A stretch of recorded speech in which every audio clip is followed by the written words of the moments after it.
All right, I might be breaking some rules here because boudoir photographers generally don't talk about this. There's a lot of reasons why most boudoir photographers don't actually have their pricing list on their website. And none of them have anything to do with like trying to trick customers or make things inconvenient for them. I'll give you guys a few of the reasons. So one thing is a lot of photographers don't want their pricing list stolen by other photographers. You got to realize this isn't a franchise. This is one person. So having people steal your pricing list and try to undercut you or poach your clients and stuff like that, that can be really bad for business. Another reason is the price of photography is very flexible. It ranges very widely. If I've got a model who just wants pictures on her Instagram and I want to work with her, I might not charge her anything. If a content creator just wants pictures of her feet to sell on Feet Finder, then she probably doesn't need a hair and makeup artist or photo album or wall art, but she would need like a license to sell the photos, right? So that all costs different. If a bride-to-be wants 2 albums and some wall art and a viewfinder and an ice cube and a bunch of other stuff, it's going to cost differently. My pricing list is literally a 15-page PDF with like photos and everything. Photographers can be really flexible and can work with what you need, but in order to do that, they got to get on the phone with you, and they can't do that if you get scared away by the price.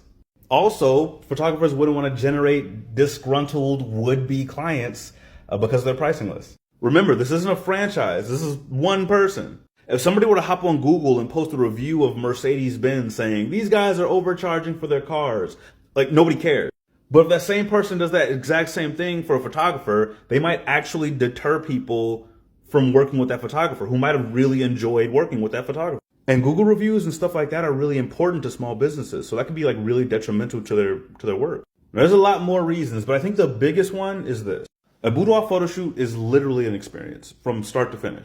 There is so much value, not just in the physical products, but in also the experience itself for somebody getting one of these shoots. And if you're just thinking, oh, a photo shoot's a photo shoot's a photo shoot, and you're just looking for the cheapest option, then you might be doing yourself a disservice. You might not be able to see the inherent value of the photo shoot. Not displaying the full pricing list on the website means that only people who really want to work with you will go out of their way to contact you to get that price. But then it also allows a photographer the opportunity to actually explain to you the value of these shoots so you can make an informed decision on whether or not you really want to do one or not.